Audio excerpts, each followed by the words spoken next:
pleasant afternoon. I am Sheera Louise Tasico, and for the fourth presentation of the CBFM parallel session, I'll be presenting the National Assessment of Forest Fragmentation in Community-Based Forest Management Areas in the Philippines.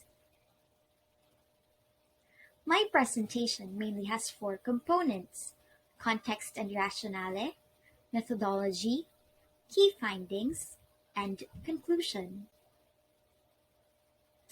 The enactment of EO 263 in 1995 institutionalized community-based forest management, or CBFM, as the national strategy to achieve sustainable forestry as well as social justice. 26 years after its implementation, about 51% of the issued CBFM agreements, equivalent to 1,004 CBFMAs, or 909,386 hectares, are bound to expire within the next 5 years. Therefore, it is timely that we revisit once more the situation of the program implementation and CBFM on its current form. Thus, this study aims to add to the current pool of knowledge on CBFM by providing a fresh perspective through the lens of forest fragmentation. Let us first define forest fragmentation. FAO defined forest fragmentation as any process that results in the conversion of formerly continuous forest into patches of forest separated by non-forested lands. As we continue to explore this study, here are several terms that we should be familiar with. First is patch area range, which tells us the difference between the maximum and the minimum patch area within a landscape. Second is class metrics, a measure to examine a certain class of patch type, which, in this case, is the forest. The following terms can be considered as class metrics. Number of patches tells us how many patches are there in an area.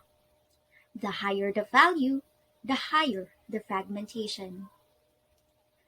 Mean patch area, on the other hand, refers to the average size of forest patches, and it is expected to decrease with increasing fragmentation.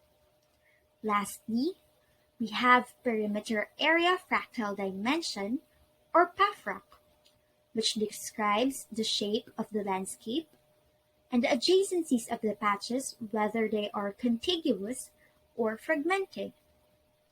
It shows how complex is the shape of the landscape across a range of patch sizes. When the value reaches 1.5 to 2, the integrity of the area is in critical level. Now, let's move on to the methodology. Generally, there are 4 steps followed in the study: input, process, validation, and output. First is the input. Various data were gathered, including geospatial data, such as land use and land cover data for the years 1988, 2003, 2010, and 2015, CBFM boundary, and other miscellaneous data. We've also gathered responses and narratives from key informant interviews, focus group discussions, and survey questionnaires involving the people at the forefront of the implementation, or CBFM POs, and other key stakeholders like DNR and LGU. These data were then processed and analyzed.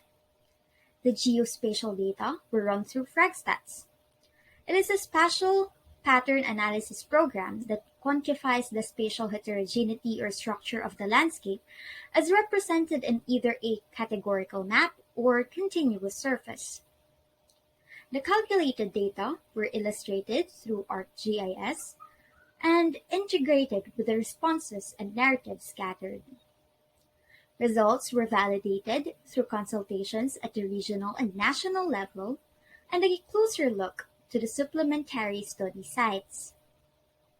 Finally, the output of the study is the science-based national assessment of the CBFM program in the country through looking at forest fragmentation and its impacts in the CBFM sites.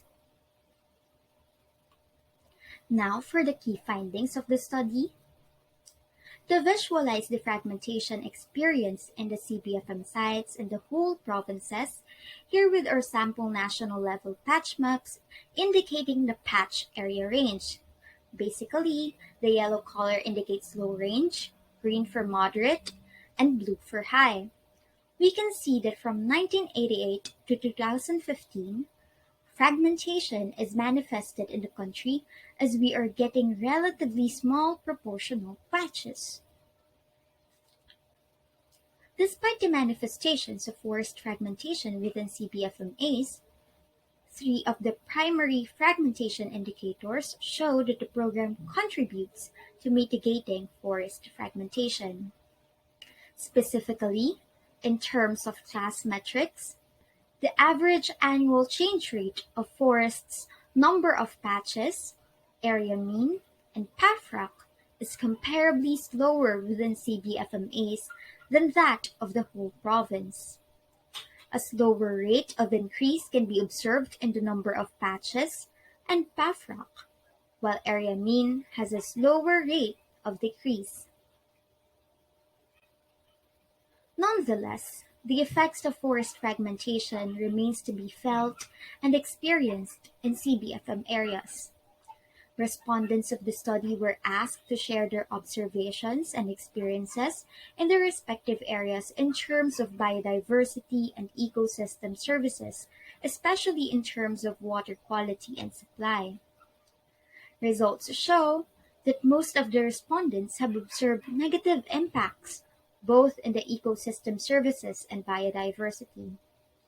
In terms of ecosystem services, respondents have observed degraded water quality and low water supply in rivers and streams of their areas.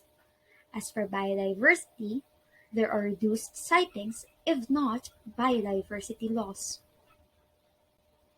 Here are the top 3 fauna with reduced or lost sightings identified by the respondents. Avian species like hornbill, eagle, and hawk, swine and wild swine, and deer including Philippine deer and Visayan spotted deer. As regards to flora, we have alocasia species, trees like agoho and bianti, and they also mentioned ferns, rafflesia species, and orchids. These results require major attention among policymakers, national government agencies, and major stakeholders to revisit existing policies to mitigate forest loss and degradation, and put in place strategic interventions to enhance CBFM implementation for the next 25 years.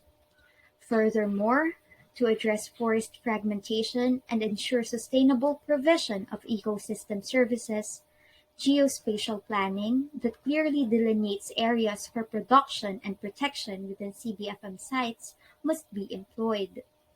Such findings are vital in formulating science-based and robust forest management strategies and evidence-based policy and decision-making. That's all. Thank you so much for listening.